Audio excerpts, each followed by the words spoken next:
Hello， 大家好。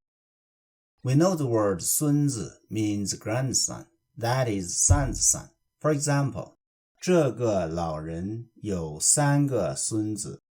这个老人有3个孙子。这个老人有3个孙子。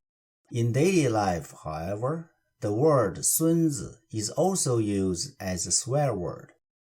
It originated in Beijing and now is spoken everywhere in China.It's often used to negatively describe people. Mostly is equivalent to these two words.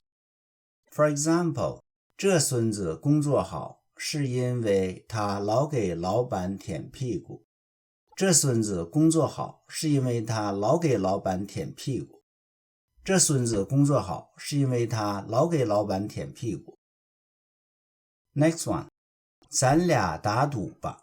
谁输了谁是孙子。咱俩打赌吧，谁输了谁是孙子。咱俩打赌吧，谁输了谁是孙子。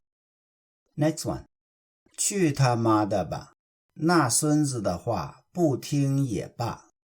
去他妈的吧，那孙子的话不听也罢。去他妈的吧，那孙子的话不听也罢。Next one, 孙子才说话不算数。孙子才说话不算数。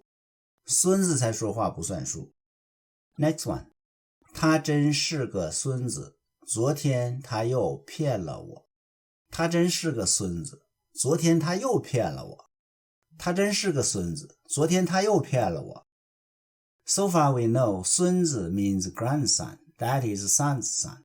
It's also used in daily life as a swear word.I would suggest you try not to use it as a swear word. 好，谢谢大家，再见。